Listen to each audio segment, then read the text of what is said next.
میں نے اپنے 8 سالہ بیٹے حمزہ اور 6 سالہ عائشہ کو باہر گاڑی میں بٹھانے کے بعد دوبارہ اس گھر کی طرف واپس چل پڑی جسے میرے شوہر فاحد نے ابھی ابھی ہمیں چھوڑنے کا حکم دیا تھا۔ لیکن فاحد کو اس بات کا علم نہیں تھا کہ لاہور کی ایک بلند و بالا عمارت کی ملکیت کے دستاویز میرے ہینڈ بیگ میں موجود تھی۔ وہ ہمارے گھر کے برآمدے میں اپنے بڑے بھائی عمران کی بیوی نادیہ کے ساتھ کھڑا تھا اور میرے سامنے طلاق کے کاغذات بکھرے ہوئے تھے، جبکہ نادیہ کی سفید رنگ کی مہنگی گاڑی میرے ان پھولوں کو کچل رہی تھی جو میں نے اپنے بچوں کے ساتھ مل کر لگائے تھے۔ دستخط کرو، فہد نے کہا، پھر بچوں کو لے کر میرے گھر سے نکل جاؤ۔ نادیہ ایسے مسکرا رہی تھی جیسے وہ پہلے ہی میرے بیڈ روم کے لیے نئے پردے پسند کر چکی ہو۔ اب یہاں کسی بوجھ کے لیے جگہ نہیں ہے۔ 7 سال سے اس لفظ نے مجھے اندر سے چھوٹا کر دیا تھا، لیکن اس دوپہر میں اسی لفظ نے مجھے مسکرانے پر مجبور کر دیا۔ فہد کا چہرہ تن گیا۔ کس بات پر ہنس رہی ہو؟ میں نے اس کی طرف دیکھنے کی بجائے سامنے کے دروازے سے آگے سڑک کی طرف دیکھا، جہاں ایک سیاہ رنگ کی مہنگی گاڑی ہماری گلی میں داخل ہو رہی تھی۔ اس گاڑی کے اندر وہ وکیل موجود تھا جو جانتا تھا کہ فہد نے کیا چوری کی ہے، اور وہ دستاویزات بھی تھیں جن کے بارے میں فہد سمجھتا تھا کہ انہیں کبھی نہیں ڈھونڈ سکے گا۔ میں نے پرسکون لہجے میں کہا، تم نے ایک غلطی کی ہے فہد۔ تم نے مجھے گھر سے نکالنے کی کوشش اس سے پہلے کر دی کہ تمہیں یہ معلوم ہو کہ میرے پاس کیا ہے۔ نادیہ کی مسکراہٹ رک گئی۔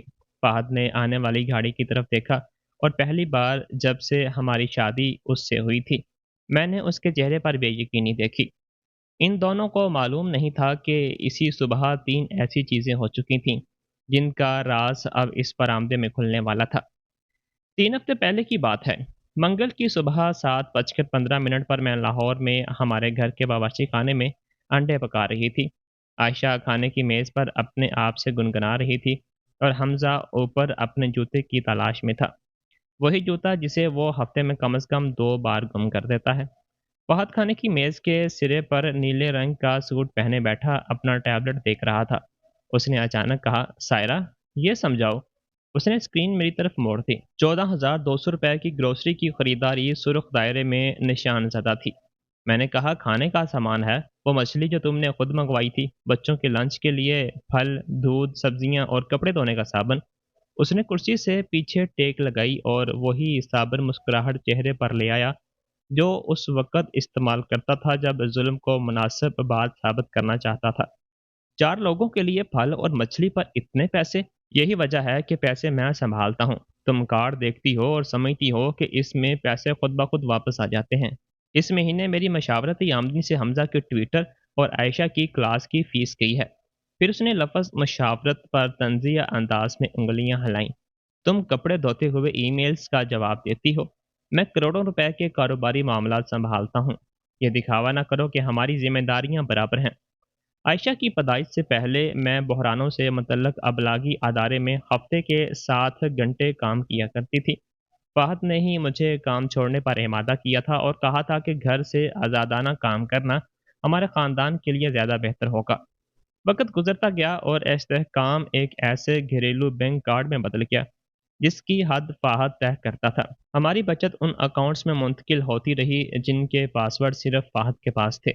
میری کمائی کا ہر روپیہ خاندان کا پیسہ تھا، لیکن اس کی ہر کمائی اس کی اپنی ملکیت سمجھی جاتی تھی۔ میں نے کہا، پیسے برابر ہونا ضروری نہیں، اہم یہ ہے کہ گھر کے ہر فرد کی محنت کی قدر ہو۔ فہد نے جواب دیا، اس گھر میں مالی فیصلے میں کرتا ہوں۔ اس وقت حمزہ ایک جوتا پہنے اور دوسرا ہاتھ میں لیے نیچے آیا۔ عائشہ دوڑ کر اپنے والد سے لپٹ گئی۔ فہد کا انداز فوراً بدل گیا۔ اس نے مسکرا کر عائشہ کے بالوں کو چوما اور حمزہ کی طرف مٹھی بڑھا کر کہا، میرے بہادر بچے، تیار ہو کہ ابو کو فخر ہو؟ دونوں نے سر ہلایا۔ جب کوئی دوسرا شخص سامنے آتا تو فہد ایک محبت کرنے والا باپ بن جاتا تھا۔ اپنا بریف کیس اٹھاتے ہوئے وہ میرے پیچھے سے گزرا اور اتنی آہستہ آواز میں بولا کہ بچے نہ سن سکیں، آج ذمہ داری سے خرچ کرنا، میں رات کو اکاؤنٹ دیکھوں گا۔ پھر بچوں کے سامنے میرے گال پر بوسہ دیا اور چلا گیا۔ حمزہ نے مجھے بند دروازے کو دیکھتے ہوئے پایا تو پوچھا، امی، آپ اداس ہیں؟ انڈے جل رہے ہیں؟ انڈے نہیں جل رہے تھے، مگر میں کئی سالوں سے فہد کے رویے کے لیے نئے نام تلاش کرتی رہی تھی۔ کنٹرول کو بچت کا نام دیا، ذلت کو دباؤ کہا، اور خاموشی کو سکون سمجھا۔ मैं اس لیے ٹھہری رہی کیونکہ میں ایسے گھر میں پلی بڑی تھی جہاں طلاق کو دھمکی کے طور پر استعمال کیا جاتا تھا، اور میں چاہتی تھی کہ میرے بچے ہر صبح ایک ہی چھت کے نیچے آنکھ کھولیں۔ لیکن 4 دن بعد ہمارے گھر کی ایک دعوت میں یہ بہانہ بھی ختم ہو گیا۔ میں نے صبح سے گوشت تیار کیا، پھول سجائے، ایک ہسپتال کے کلائنٹ کے پیغامات کا جواب دیا اور کرائے کی میزوں کا انتظام کیا۔ شام تک ہمارے پچھلے صحن میں فہد کے رشتہ دار اور ساتھی جمع ہو چکے تھے۔ موسیقی چل رہی تھی، کباب کے دھوئیں میں ستمبر کی ہوا کو بھر دیا تھا، اور فہد ان مہمانوں سے تعریفیں وصول کر رہا تھا جیسے پوری دعوت اسی نے ترتیب دی ہو۔ اس کا بڑا بھائی عمران نادیہ کے ساتھ آیا۔ عمران ان لوگوں میں سے تھا جو ناانصافی سے زیادہ جھگڑے سے ڈرتے ہیں۔ نادیہ ایک جائیدادوں کی کمپنی چلاتی تھی اور ہر جگہ ایسے داخل ہوتی جیسے وہ کسی مقابلے کے لیے آئی ہو۔ وہ ہینڈ بیگز کو ان کے برانڈ، چٹوں کو ان کی قیمت اور دوستوں کو ان کی دولت سے پہچانتی تھی۔ مجھے کمتر ثابت کرنا اس کا پسندیدہ مشغلوں میں سے ایک تھا۔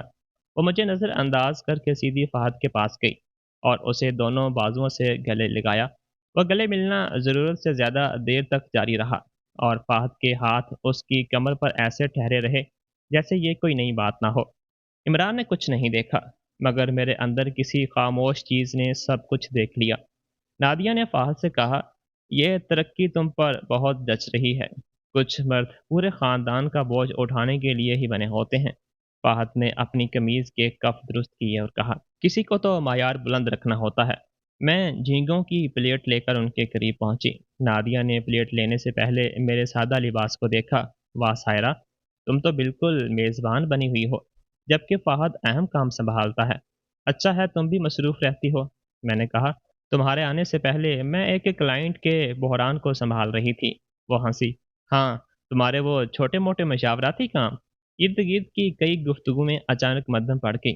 نادیہ نے فہد کے ساتھیوں کی طرف اپنا گلاس اٹھایا اور کہا، سچ کہوں تو سائرہ کی قسمت اچھی ہے۔ ذرا سوچیں، لیپ ٹاپ پر بیٹھ کر کام کرنے کا بہانہ، اور ایک مرد اس کی پوری زندگی کے اخراجات اٹھا رہا ہے۔ فہد کے بغیر یہ اپنے گھر کے گیٹ کا کوڈ بھی افورڈ نہیں کر سکتی۔ میرے جسم میں غصے کی گرمی پھیل گئی۔ میں نے فہد کی طرف دیکھا۔ مجھے صرف ایک جملہ چاہیے تھا، میری بیوی سے اس طرح بات نہ کرو، لیکن فہد ہنس دیا۔ اس کے سارے راز مت کھولو، وہ بولا۔ جب تک گھر اچھا دکھائی دے اور بچے میری میٹنگ سے دور رہیں، مجھے اس کی زندگی کے اخراجات اٹھانے میں کوئی مسئلہ نہیں۔ ایک نوجوان ملازم نے بے آرامی سے ہنسی۔ عمران نے نظریں نیچی کر لیں۔ نادیہ نے اپنا گلاس ایسے اٹھایا جیسے وہ کوئی مقابلہ جیت چکی ہو۔ اسی لمحے مجھے سمجھ آ گیا کہ فہد مجھے بچانے میں ناکام نہیں ہوا تھا، وہ جان بوجھ کر میرے خلاف کھڑا تھا۔ میری خاموشی نے میرے خاندان کو محفوظ نہیں رکھا تھا، بلکہ مجھے ایک ایسا ہدف بنا دیا تھا جو کبھی مزاحمت نہیں کرتا تھا۔ میں نے پلیٹ میز پر رکھی اور فہد سے کہا، دعوت سے لطف اٹھاؤ، لیکن یہ آخری دعوت ہے جو میں ایسے شخص کے لیے دوں گی جو اپنی بیوی کو، اپنی محبوبہ کو متاثر کرنے کے لیے ذلیل کرتا ہے۔ یہ لفظ میرے منہ سے نکلنے کے بعد مجھے خود سمجھ نہیں آیا کہ میں نے اسے کیوں کہا تھا۔ نادیہ کی آنکھیں چمک اٹھیں اور فہد کی مسکراہٹ غائب ہو گئی۔ میں اندر گئی اور فہد کے گھر کے دفتر میں خود کو بند کر لیا۔ کچھ دیر دونوں ہاتھ دروازے پر رکھ کر میں نے اپنی سانس قابو میں کی۔ پھر میری نظر میز پر پڑے فہد کے ٹیبلٹ پر گئی۔ میں نے اس کی نجی زندگی کا احترام اس وقت تک کیا تھا جب تک اس نے میری عزت کا احترام کرنا چھوڑ دیا تھا، لیکن اس دن احترام مجھے اندھا پن محسوس ہوا۔ مجھے اس کا پاس ورڈ معلوم تھا، کیونکہ وہ اپنی پہلی بڑی ملازمت میں ترقی پانے کی تاریخ استعمال کرتا تھا۔ میں نے پہلی کوشش میں اسکرین کھولی۔ میں ان اکاؤنٹس کو تلاش کر رہی تھی جن کے ذریعے وہ میرے خرچ پر نظر رکھتا تھا کہ اچانک ایک بینک کی اطلاع سامنے آئی۔ 5 لاکھ روپے کی رقم منتقل ہو چکی ہے۔ فہد نے مجھے اسٹرابری کے پیسوں پر تانا دیا تھا اور اسی دوران 5 لاکھ روپے منتقل کر دیے تھے۔ وصول کنندہ کا نام نادیہ کی کمپنی تھا۔ میں نے تفصیلات کھولی۔ رقم ہمارے گھر کے خلاف حاصل کیے گئے نئے قرض سے آئی تھی۔ میں نے اس قرض کی کبھی اجازت نہیں دی تھی۔ ساتھ موجود فارم پر میری ڈیجیٹل دستخط کی نقل تھی، مگر میرے نام کا پہلا حرف غلط بنایا گیا تھا، اور تاریخ ایسی تھی جب میں ایک کلائنٹ کے سامنے فیصل آباد میں پریزنٹیشن دے رہی تھی۔ فہد نے میرے دستخط جعلی بنائے تھے اور اس گھر کے خلاف قرض لیا تھا جس میں اس کے اپنے بچے رہتے تھے۔ اسی وقت دفتر کا دروازہ زور سے ہلا۔ باہر سے فہد نے کہا، سائرہ، दरवाज़ा खोलो, लोग पूछ रहे हैं कि तुम नाराज़ क्यों बैठी हो। मैंने फ़ौरन स्क्रीन की तस्वीर बनाई, उसे अपने एक पुराने निजी ईमेल अकाउंट पर भेज दिया। इत्तला हाफ़िज़ की। टैबलेट टैब बंद किया और उसे वहीं रख दिया जहाँ उसे उठाया था। दरवाजे का हैंडल घूमा, मैंने अलमारी से शरबत की बोतल निकाली और दरवाज़ा खोला। फ़हद मेरे बिल्कुल सामने खड़ा था और नादिया राहदारी में पीछे से देख रही थी। फ़हद ने पूछा, तुम यहाँ क्या कर रही हो? मैंने बोतल उठाकर कहा, बाहर की बोतलें कम हो रही थीं। उसकी नज़र मेरे चेहरे से मेज़ की तरफ गई। नादिया ने टैबलेट की तरफ देखा, फिर मेरी तरफ। तुम काफ़ी देर यहाँ थी। मैंने कहा, अलमारी का दरवाज़ा फंस गया था। फ़हद अंदर आया और टैबलेट को हाथ लगाया। वो इसी कारोबारी रिपोर्ट पर खुला था, जिसे वो पहले छोड़ कर गया था। एक लम्हे के लिए उसके चेहरे पर शक आया, फिर उसकी आना उसे वो जवाब दे दिया जो वो सुनना चाहता था। उसे यकीन था कि मैं इतनी बेज़र हूँ कि उसके लिए ख़तरा नहीं बन सकती। उसने कहा, दोबारा मुझे लोगों के सामने शर्मिंदा करने की कोशिश न करना। मैं मुस्कुरा दी, बोतल बाहर ले गई और अगले कई घंटे अपनी ज़िंदगी की सबसे बेहतरीन अदाकारी की। रात के 2 बजे आखिरी मेहमान भी जा चुके थे और फ़हद की शरबत में डूबी सांसें गहरी हो चुकी थीं। मैं अपना लैपटॉप लेकर मेहमान खाने के गुसल खाने में चली गई। जो लोग खुद को नाकाबिले शिकस्त समझते हैं, वो अक्सर अपने निशानात छुपाने में मोहतात नहीं रहते। फ़हद के दूसरे ईमेल अकाउंट का पासवर्ड उसकी यूनिवर्सिटी के ज़माने से मुतल्लक था। मुझे चंद मिनट में जायदाद की कंपनी के पैगामात मिल गए। 5 लाख रुपए दरअसल एक महंगे पेंट हाउस की इब्तदाई रकम थी। खरीदार के तौर पर नादिया की कंपनी का नाम दर्ज था। नीचे मौजूद पैगामात कारोबारी नहीं थे। नादिया ने लिखा था, मैं इंतज़ार नहीं कर सकती कि आखिरकार हमारा अपना घर होगा। मैं होटलों में रहते रहते और इमरान के पास वापस जाते जाते थक गई हूँ। फ़हद ने जवाब दिया था, रकम पहुँच गई है, बस सायरा से बाद अज़ शादी मुआहदे पर दस्तखत करवा लूँ, फिर मैं इस बोझ को अपनी ज़िंदगी से निकाल दूँगा और कुछ खोना भी नहीं पड़ेगा। मुझे 2 साल पुराने होटलों के बिल, ज़ेवरात की रसीदें, तस्वीर और ऐसे पैगामात मिले जिनमें फ़हद और नादिया मेरे और इमरान के बारे में मज़ाक करते थे। एक पैगाम में बच्चों के मुस्तकबिल तहवील हासिल करने की बात भी थी, मगर उस लिए नहीं कि फ़हद वाक़ई बच्चों को अपने पास रखना चाहता था, बल्कि इसलिए कि बच्चों को मुझसे छीनने की धमकी देकर मुझे कम से कम रकम कबूल करने पर मजबूर किया जा सके। एक लम्हे के लिए मेरी आंखों के सामने सब कुछ घूम गया। मैं गुस्ल खाने में जाकर फर्श पर बैठ गई, मुंह पर हाथ रखा और खुद को सिर्फ 1 मिनट के लिए टूटने दिया। मैंने घड़ी देखी, 1 मिनट मुकम्मल हुआ तो मैंने चेहरा धोया, दोबारा स्क्रीन के सामने बैठी और सबूत महफूज करना शुरू कर दिया। मेरे काम ने मुझे सिखाया था कि घबराहट मालूमात ज़ाया कर देती है। मैंने ईमेल्स उनके मुकम्मल रिकॉर्ड के साथ महफूज की, कर्ज के फार्म, होटल के बिल और बैंक की तस्दीकात डाउनलोड की और हर चीज़ को महफूज ड्राइव में मुंतकिल कर दिया। फिर मैंने उनकी नकूल ऐसे अकाउंट में भेज दी जिसका फ़हद को इल्म नहीं था। अचानक बेडरूम का दरवाज़ा खुला और मैं साकत हो गई। फ़हद के कदम मेरी तरफ आ रहे थे। मैंने लैपटॉप बंद किया था, तह किए हुए तौलिए के नीचे छुपा दिया और फ्लैश चला दी। फ़हद ने गुस्लखाने के दरवाजे के बाहर से पूछा, तुम अभी तक जाग क्यों रही हो? मैंने कहा, शायद झींगे ख़राब थे, तबीयत ठीक नहीं। उसने हैंडल घुमाया, दरवाज़ा अंदर से बंद था। खोलो, मैंने कहा, मुझे 1 मिनट दो। उसने कहा, तुमने गुस्लखाने का दरवाज़ा बंद कर रखा है? मैंने लैपटॉप को तौलिए के नीचे देखा और महसूस किया कि दिल गले में धड़क रहा है। मैंने जवाब दिया, मुझे नहीं लगा कि तुम मुझे बीमार देखना चाहते हो। कुछ देर खामोशी रही, फिर उसके कदम पीछे हट गए। जब मैं वापस बिस्तर पर गई तो वो मेरी तरफ मुड़ा और एक बाजू मेरी कमर के गिर्द रख दिया। इस मानूस लम्स ने गुस्से से भी ज़्यादा घिनौना एहसास पैदा किया। उसने मध्यम आवाज़ में कहा, आइंदा लोगों के सामने मुझ पर इल्ज़ाम मत लगाना। मैंने कहा, फिर मुझे इल्ज़ाम लगाने की वजह मत दो। उसने आंखें खोली और बगैर किसी गर्मी के मुस्कुराया। तुम्हें मालूम ही नहीं कि वजह मिल जाए तो तुम क्या करोगी? वो सो गया। उसे मालूम था कि उसने मुझे दोबारा खौफ के अंदर धकेल दिया है। मैं अंधेरे में छत को देखती रही और समझ गई कि मेरी शादी फ़हद की बेवफ़ाई सामने आने से बहुत पहले ख़त्म हो चुकी थी। अब सिर्फ ये जंग बाकी थी कि फ़हद जाते हुए मेरे बच्चों का मुस्तकबिल भी तबाह कर देगा या नहीं। उसे लगता था कि मैं फंस चुकी हूँ, लेकिन उसे मालूम नहीं था कि अगली सुबह एक ऐसा शख्स जो फ़हद की नज़रों में एक गरीब बूढ़ा रिश्तेदार था, اسلام آباد میں انتقال کر جائے گا اور مجھے وہ طاقت دے جائے گا جس سے میں سب کچھ سامنے لا سکوں گی۔ فون اس وقت آیا جب میں کافی بنا رہی تھی۔ ایک مردانہ آواز نے پوچھا، کیا میں سائرہ سے بات کر رہا ہوں؟ میرا نام کامران ہے۔ میں آپ کے ماموں عبداللہ کی ایک قانونی معاملات دیکھتا ہوں۔ مجھے افسوس سے کہنا پڑ رہا ہے کہ وہ گزشتہ رات نیند میں انتقال کر گئے ہیں۔ میرے ہاتھ کچن کے کاؤنٹر پر چمکے۔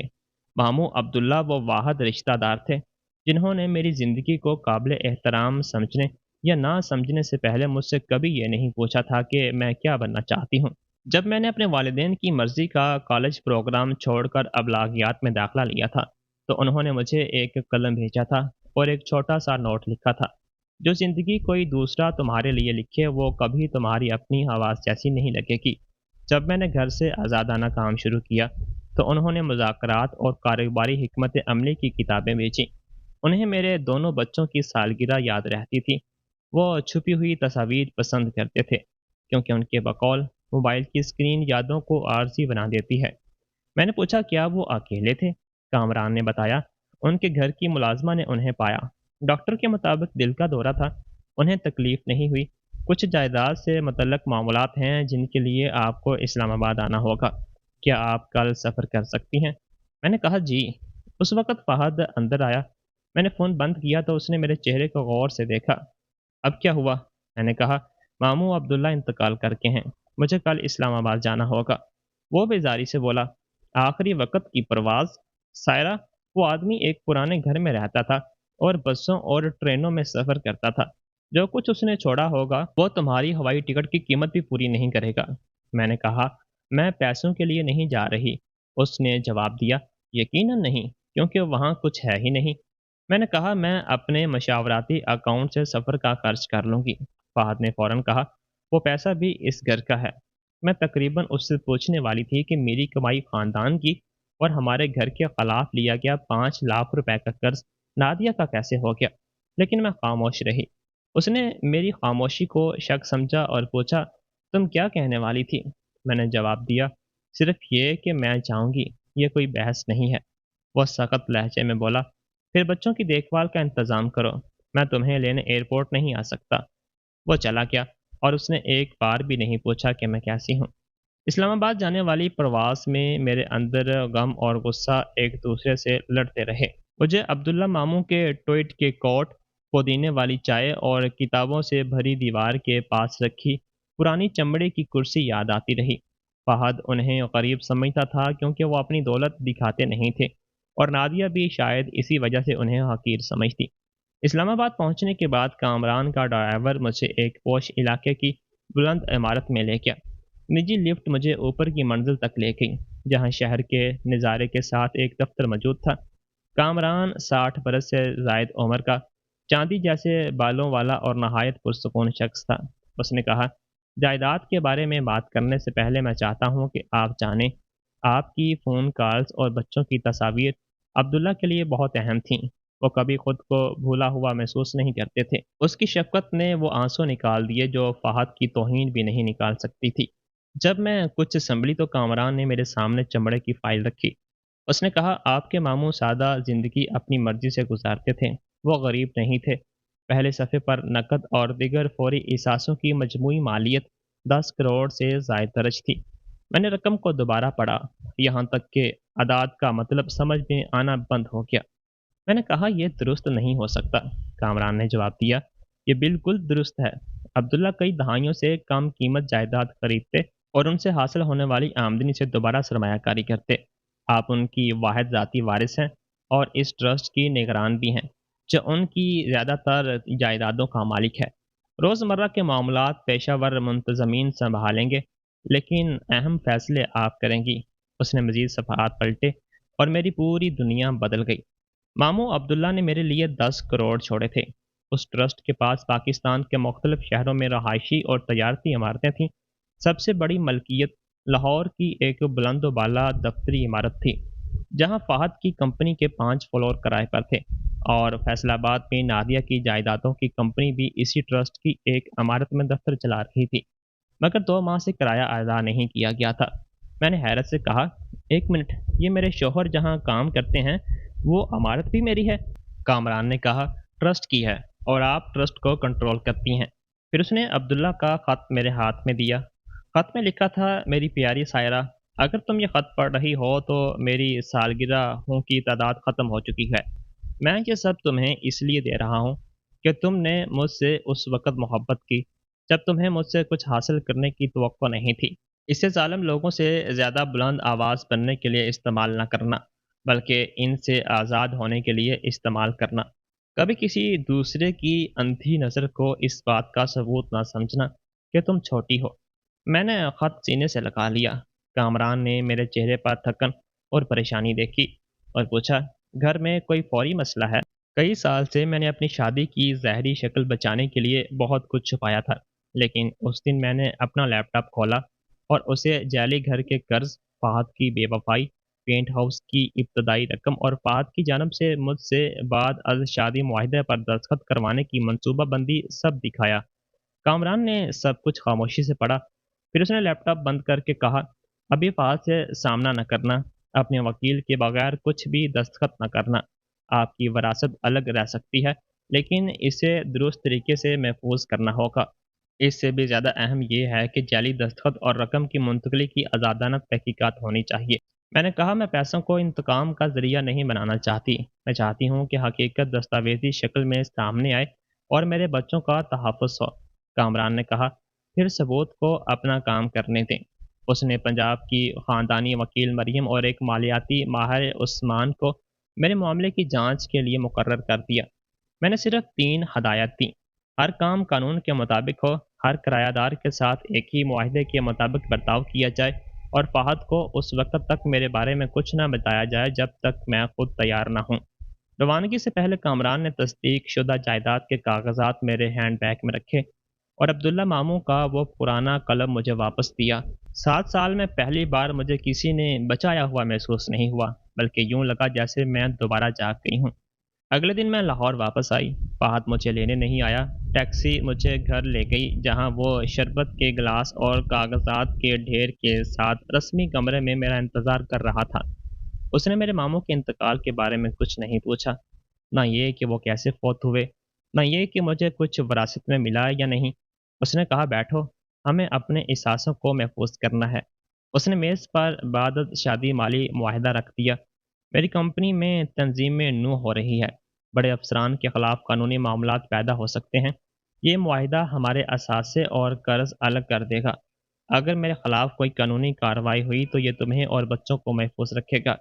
جھوٹ اتنا ہموار تھا کہ جیسے کئی بار مشق کیا گیا ہو۔ میں نے کہا، تم ہمارے مالی معاملات الگ کرنا چاہتے ہو؟ وہ بولا، گھر میں کچھ نہیں بدلے گا، میں اب بھی گھر کا خرچ دوں گا۔ بس کاغذ پر یہ لکھا ہوگا کہ میرے نام کی جائیداد میری اور تمہارے نام کی جائیداد تمہاری ہوگی، اور دونوں میں سے کوئی دوسرے کے ذاتی قرض کا ذمہ دار نہیں ہوگا۔ میں نے کہا، میں چاہتی ہوں کہ ایک وکیل اسے دیکھے۔ اس کا چہرہ تن گیا۔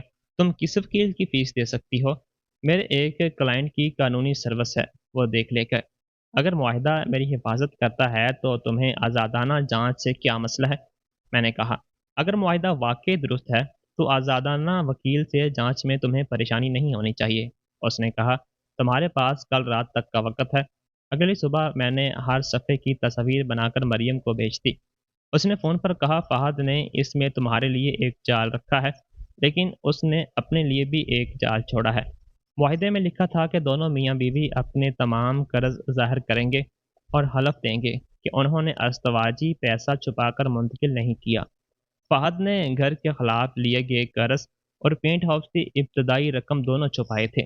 مریم نے میری وراثت کو الگ قرار دیا، یہ واضح کیا کہ خفیہ قرض اسی شخص کی ذمہ داری ہوگی جس نے اسے پیدا کیا، اور معاہدے کی نئی شرط فہد کے وکیل کو بھیج دی۔ فہد نے اسے پڑھے بغیر منظور کر لیا، کیونکہ اسے یقین تھا کہ میرے پاس بچانے کے لیے کچھ نہیں ہے۔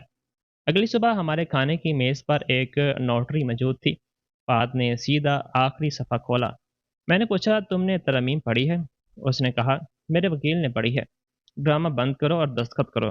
میں نے پوچھا، اور تم نے تمام قرض ظاہر کر دیے ہیں؟ اس نے میری طرف دیکھا۔ میں نے کہا، سوال وہی ہے جو معاہدے میں لکھا ہے۔ اس نے دستخط کر دیے۔ میں نے اس کے بعد عبداللہ ماموں کے قلم سے دستخط کیے۔ फ़ाहद ने कलम देखा और पूछा, नया है? मैंने कहा, पुराना है, इस्लामाबाद से वापस मिला। वो हंसा। मरने वाले मामू ने तुम्हारे लिए कलम छोड़ा है, कम अज़ कम सफ़र बिल्कुल बेफ़ायदा नहीं गया। वो मुतमईन होकर उठा और बोला, देखा, तुम बिला वजह फ़िक्र करती हो। माली मामलात उन लोगों पर छोड़ो जो उन्हें समझते हैं। उसकी गाड़ी गेट से निकलते ही मैंने मरियम को फ़ोन किया। उसने दस्तखत कर दिए हैं। मरियम ने जवाब दिया, तो अब उसका जोड़ सिर्फ उसका ज़ाती राज नहीं रहा। इसके बाद सवालात शुरू हो गए। मेरे दस्तखत किसने नकली किए? घर का कर्ज मंजूर होने से पहले 5 लाख रुपए कहाँ से आए? फहद ने अपने कंट्रोल वाले अकाउंट से और कितना पैसा मुंतकिल किया? और नादिया को कितना इल्म था? माहरीन जो अब तलाश कर रहे थे, और मैं फहद के इतने करीब रहकर उसके एतमाद को बढ़ते हुए देख रही थी। 9 दिन तक मैंने नाश्ता बनाया, बच्चों के स्कूल के कागजात पर दस्तखत किए, क्लाइंट्स की कॉल्स लीं और फहद को अपनी अहमियत के किस्से सुनाते सुना। उसे यकीन था कि बाद शादी माहिदे के मेरे और उसके दरमियान आखिरी रुकावट भी हटा दी गई है। फिर वो दोनों मजीद बेएहतियात हो के एक दिन फूलों वाला 2 दर्जन सफ़ेद गुलाब लेकर आया। आयशा ने खुशी से पूछा, अम्मी, ये मेरे लिए हैं? कार्ड पर लिखा था, जल्द हमें छुपना नहीं पड़ेगा। नीचे सिर्फ मीम लिखा था। फहद अंदर आया तो मेरे हाथ में कार्ड देखकर रुक गया। उसके चेहरे पर एक लम्हे के लिए खौफ आया। फिर उसने खुद को संभाल कर कहा, कोई क्लाइंट हद पार कर रहा है। मैंने कहा, ऐसा क्लाइंट जो तुम्हारा इब्तदाई हुर्फ जानता है। फहद ने फूल उठाए और कहा, मैं उन्हें फेंक देता हूँ। उसी वक्त उसका फ़ोन बजा। उसने कॉल काट दी। फिर फ़ोन दोबारा बजा। मैंने कहा, नादिया का फ़ोन नहीं उठाओगे? वो फ़ौरन पलटा। तुम्हें कैसे मालूम कि नादिया है? मैंने कहा, स्क्रीन पर उसका नाम लिखा है। वो नीचे देखने लगा। वाकई नादिया का नाम था। उसने कहा, उसका मेरे दफ्तर में कोई काम है। उस शाम फहद की नज़रें बार बार मेरा ताक़ुब करती रहीं। रात को दांत साफ करते हुए वो गुस्लखाने के दरवाजे पर आ खड़ा हुआ और बोला, अपना फ़ोन दो। मैंने आईने में उसकी तरफ देखा। क्यों? वो बोला, बिल मैं देता हूँ। मैंने कहा, मेरा मशावराती अकाउंट्स इस फ़ोन का बिल अदा करता है। वो गुस्से से बोला, तुम जो भी कमाती हो वो अस्तवाची पैसा है। फ़ोन दो। कामरान ने जो महफूज फ़ोन मुझे दिया था वो गाड़ी में बंद था, जबकि मेरा आम फ़ोन मेरे पास था और उसमें कोई अहम चीज़ नहीं थी। फहद को ये मालूम नहीं था। मैंने साफ कहा, नहीं। हमारे पूरे रिश्ते में शायद ये सबसे छोटा लफ्ज़ था, लेकिन उस दिन वो धमाके जैसा महसूस हुआ। फहद अंदर आया। तुम क्या छुपा रही हो? मैंने कहा, तुमने बगैर किसी वजह के मेरा फ़ोन मांगा है। क्या यही असूल शोहरों पर भी लागू होगा? उसका चेहरा सख्त हो गया। इस्लामाबाद के बाद तुम्हारा रवैया बदल गया है। क्या इस बेकार मामू ने वसीयत में कुछ छोड़ा है? तुम कह रही थी कि उसके पास कुछ नहीं था। मैंने कहा, उसने मुझे कलम दिया है। तुमने देखा था? वो फ़ोन की तरफ बढ़ा। मैंने पहले उठा लिया। मत छूना। वो रुक गया। एक लम्हे के लिए हम इतने करीब खड़े थे कि मुझे उसकी सांस में पुदीने की खुशबू महसूस हुई। फहद मेरी मज़ाहमत का आदी नहीं था। उसी वक़्त हमज़ा राहदारी से पुकारा, अम्मी, मुझे फिर वो डरावना ख्वाब आया है। फहद फ़ौरन पीछे हटा और अपने चेहरे पर बाप वाली नरमी ले आया। मैं हमज़ा के कमरे में गई। वो कंबल में लिपटा हुआ था और बहादुर बनने की कोशिश कर रहा था, क्योंकि उसे लगता था कि 8 साल की उम्र में रोना नहीं चाहिए। मैंने उसे बैठाया तो उसने पूछा, अम्मी, क्या घर वाक़ई ख़त्म हो सकते हैं? मैंने कहा, ऐसा नहीं। हमज़ा ने बताया कि अब्बू ने कहा था कि अगर लोग पैसे ज़ाया करेंगे तो बैंक घर ले सकता है। उसने ये बात उस वक़्त कही थी जब हमज़ा ने 30,000 रुपए के साइंसी कैंप में जाने की ख्वाहिश की थी। फहद ने उसे बताया था कि पैसे नहीं हैं और सबको कुर्बानियाँ देनी होंगी, जबकि उस घर के खिलाफ उसने पेंट हाउस के लिए कर्ज लिया था। मैंने हमज़ा का हाथ पकड़कर कहा, बड़े लोगों के माली मसाइल कभी तुम्हारी गलती नहीं होते, चाहे हम किसी भी इमारत में रहें। तुम, आयशा और मैं हमेशा एक घर में रहेंगे, मैं वादा करती हूँ। उसने पूछा, अब्बू का क्या होगा? इस सवाल ने मेरे दिल को चीर दिया, क्योंकि मुझे अभी उसका जवाब मालूम नहीं था। मैंने कहा, तुम्हारे अब्बू अपने फैसलों के खुद जिम्मेदार हैं। मेरी जिम्मेदारी तुम्हें महफूज रखना है। जब हमजा सो गया और मैं वापस बेडरूम पर आई तो फहद मेरी मेज़ की दराज खोलकर मेरे क्लाइंट्स की नोटबुक्स देख रहा था। मैंने पूछा, कुछ तलाश कर रहे हो? उसने दरवाज़ा बंद कर दिया। एक कफ लिंक मेरी नोटबुक में था। तुमने बारबेक्यू के बाद चीज़ें इधर-उधर की हैं। मैंने पूछा, क्या तुमने हमज़ा को बताया कि बैंक हमारा घर ले सकता है? क्योंकि मैं बहुत खर्च करती हूँ। फहद को शर्मिंदगी नहीं हुई। बच्चों को नताइज समझने चाहिए। वो 8 साल का है और पहले ही तुमसे ज़्यादा नंबरों को समझता है। मेरे अंदर कुछ ठंडा और बिल्कुल वाज़ेह हुआ क्या। मैंने कहा, एक दिन वो बिल्कुल समझ जाएगा कि इस घर के साथ क्या हुआ था। फहद का हाथ रुक गए। ये धमकी है? मैंने जवाब दिया, ये वादा है कि मैं हमेशा उससे झूठ नहीं बोलूँगी। मैं मेहमान खाने में जाकर सो गई। अगली सुबह स्कूल छोड़ने के वक़्त नादिया मेरी गाड़ी के पास खड़ी थी। उसने स्याह चश्मा पहन रखा था और ऐसे मुस्कुरा रही थी जैसे उसने अपनी जीत पहले ही तय कर ली है। उसने कहा, वो गुलाब मेरे दफ्तर आने थे। मेरे मुआवन ने गलत पता दे दिया। मैंने कहा, फिर बेहतर मुआवन रखो।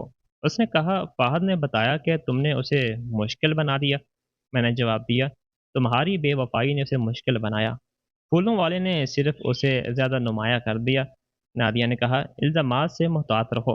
तुम्हारे पास हद की इज्जत का मुकदमा लड़ने के वसाइल नहीं हैं। मैंने पूछा, क्या तुम अपनी साख बचाने आई हो?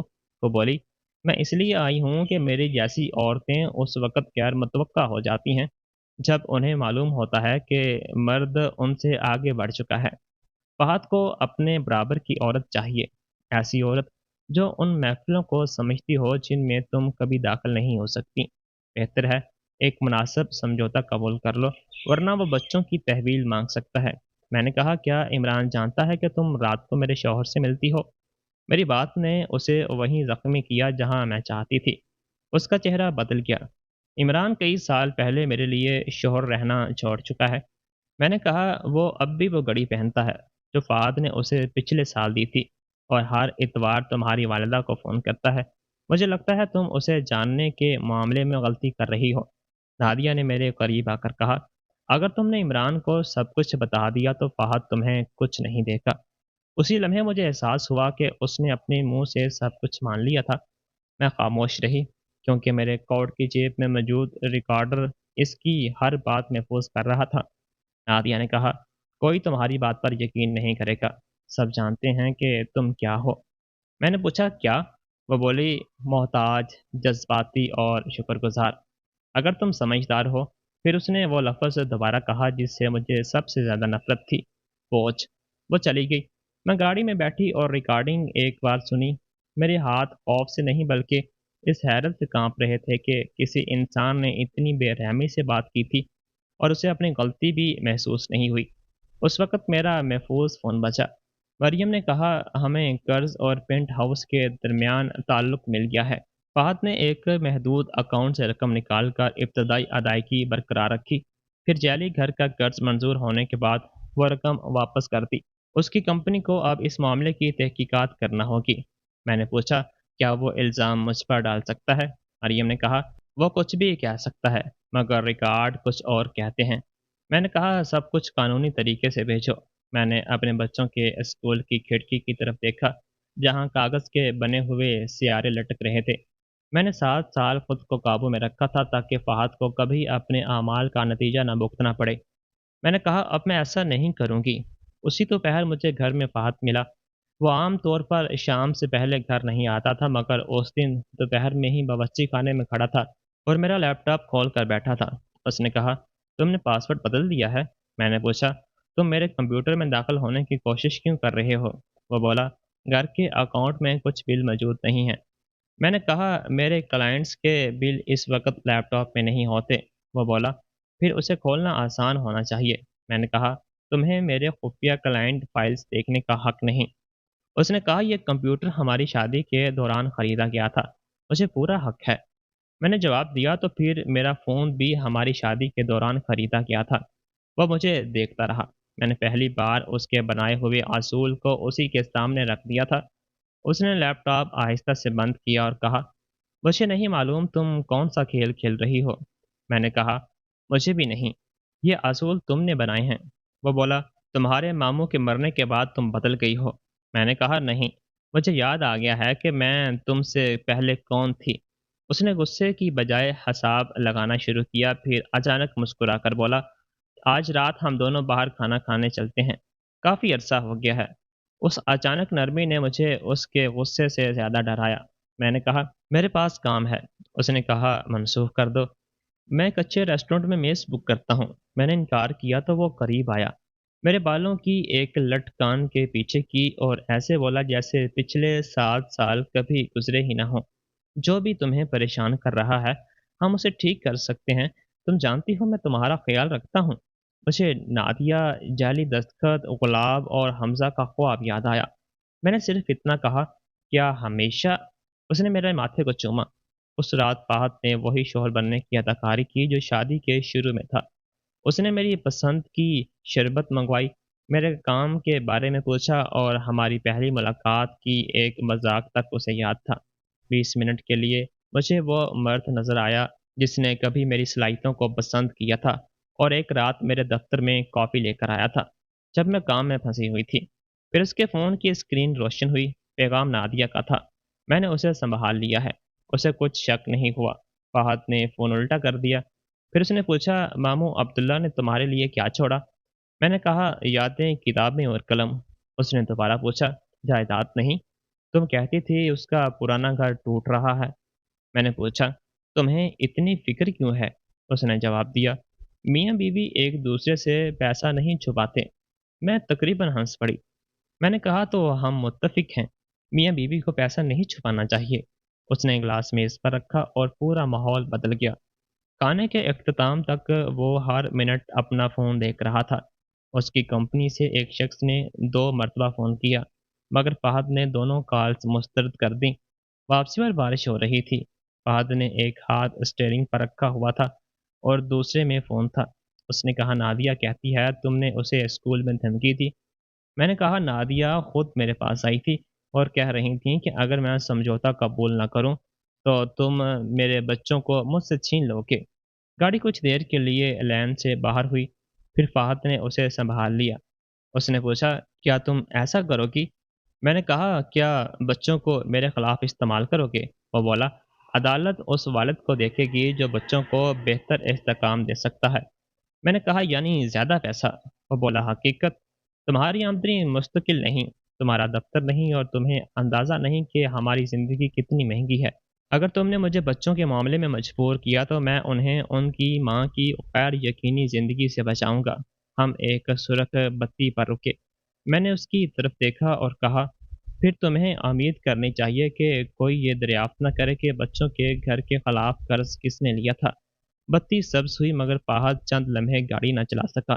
اس نے پوچھا، تم نے کیا کہا؟ میں نے بارش کی طرف دیکھتے ہوئے کہا، میں نے کہا کہ جو لوگ دوسروں کے استحکام کو خطرے میں ڈالتے ہیں انہیں اپنے اعمال کے بارے میں محتاط رہنا چاہیے۔ اس رات میں نے مہمان خانے کے دروازے کے پیچھے کرسی لگا کر سوئی اور موبائل محفوظ تکیے کے نیچے رکھا۔ رات کے پچھلے پہر دروازے کا ہینڈل ایک بار ہلا، پھر 2 بار۔ فہد نے سرگوشی میں میرا نام پکارا۔ میں نے جواب نہیں دیا۔ کچھ دیر بعد وہ چلا گیا۔ اگلے دن اس نے گھر کے سیکیورٹی سسٹم کا پاسورڈ بدل دیا۔ مجھے اس وقت معلوم ہوا جب عائشہ کو جمناسٹکس سے لینے کے دوران میرے فون سے سیکیورٹی ایپ لاگ آؤٹ ہو گئی۔ میں نے فہد کو فون کیا تو اس نے کہا، سافٹ ویئر اپ ڈیٹ ہے۔ میں نے کہا، نیا کوڈ بھیجو۔ اس نے کہا، گھر آ کر دوں گا۔ میں نے کہا، ابھی بھیجو، میرے بچے اس گیٹ کے پیچھے رہتے ہیں۔ اس نے فون بند کر دیا۔ ہماری پڑوسن مسز ریحانہ نے ہمیں اپنے باغیچے کے راستے گھر میں داخل ہونے دیا۔ کچھ دیر بعد فہد نے آخر کار 6 ہندسوں کا کوڈ بھیجا اور ساتھ لکھا، دیکھا، جب تم تعاون کرتی ہو تو زندگی کتنی آسان ہوتی ہے۔ میں نے وہ پیغام بھی مریم کو بھیج دیا۔ اس نے فوراً فون کیا اور کہا، میں چاہتی ہوں تم اور بچے محفوظ جگہ پر چلے جاؤ۔ میں نے کہا، اگر میں ابھی چلی گئی تو اسے معلوم ہو جائے گا۔ مریم نے کہا، پھر ہم تمہارے جانے سے پہلے تمہارے نکلنے کا بندوبست بناتے ہیں۔ ہم نے پیر کا دن طے کیا۔ ہفتے کے آخر تک بچوں کی معمول کی زندگی برقرار رکھنی تھی۔ مریم اس وقت تیار رہتی اگر فہد مجھے گھر سے نکلنے یا جائیداد منتقل کرنے کی کوشش کرتا۔ کامران کی ٹیم نادیہ کے بقایا کرائے کے معاملے کو معمول کے قانونی طریقے سے آگے بڑھاتی اور فہد کی کمپنی اپنی تحقیقات خود کرتی۔